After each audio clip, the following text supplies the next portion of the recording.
Hi అండి, నమస్తే. నేను మీ రమ, ది రమ కిచెన్కి స్వాగతం. ఈరోజు మన రెసిపీ దొండకాయ పచ్చడి.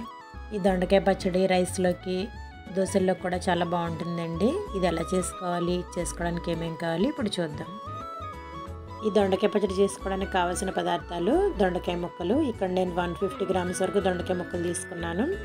100 గ్రామ్స్ వరకు టమాటోలు, 2 స్పూన్లు ధనియాలు, 1 స్పూన్ జీలకర్ర, 1 స్పూన్ మినపప్పు, చిన్న నిమ్మకాయ సైజు చింతపండు, 4-5 వెల్లుల్లి రేఖలు, మనం తినే కారానికి సరిపడా ఎండుమిర్చి. ఇక్కడ నేను దొండకాయ ముక్కలు పండినవి తీసుకున్నానండి, ఎందుకంటే ఈరోజు దొండకాయ ఫ్రై చేస్తాను. అందులో కొన్ని పండిన దొండకాయలు వచ్చినవి, వాటితో నేను పచ్చడి చేస్తున్నాను. ఇప్పుడు దొండకాయ పచ్చడి తయారీ విధానం చూద్దాం. ముందుగా ఒక ప్యాన్ పెట్టుకొని కొంచెంగా ఆయిల్ వేసుకొని, ఆయిల్ వేడైన తర్వాత మినపప్పు, ధనియాలు, జీలకర్ర వేసుకొని దోరగా వేయించుకోవాలి. ఇవి కొంచెం వేగిన తర్వాత మనం తీసుకున్నటువంటి ఎండుమిర్చిని తుంచి ఇందులో వేసుకోవాలి. వేసి ఎండుమిర్చి కూడా కాస్త వేగేలా వేయించుకొని పక్కకు తీసి పెట్టుకోవాలి.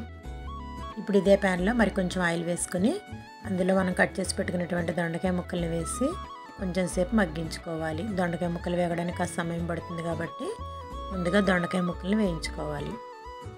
ఇలా దొండకాయ ముక్కలు మగ్గేటప్పుడు కొంచెం ఉప్పు వేసుకుంటే అవి తొందరగా మెత్తబడతాయి. ఇవి కాస్త మగ్గిన తర్వాత ఇందులోనే మనం కట్ చేసి పెట్టుకున్నటువంటి టమాటో ముక్కలు కూడా యాడ్ చేసుకోవాలి. ఇవి కూడా వేసిన తర్వాత మరి కొంచెం సేపు మగ్గించుకోవాలి. ఇలా దొండకాయ ముక్కలు, టమాటో ముక్కలు బాగా మగ్గిన తర్వాత ఇలా మగ్గుతూ ఉండగా అందులోనే మనం తీసుకున్నటువంటి చింతపండుని కూడా వేసుకోవాలి.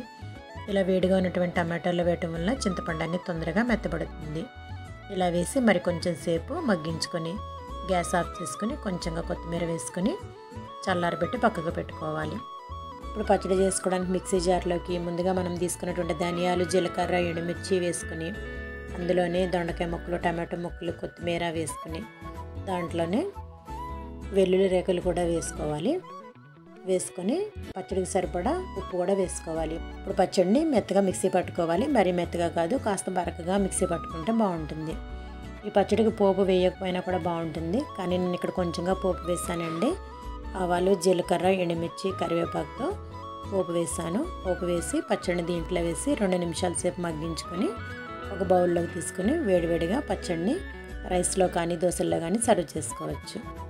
వేడివేడిగా దొండకాయ పచ్చడి అయితే రెడీ అయిపోయిందండి. ఈ రోజుకైతే ఇంతేనండి. మరిన్ని రెసిపీస్తో ది రమ కిచెన్లో మళ్ళీ కలుద్దాం. బాయ్ అండి.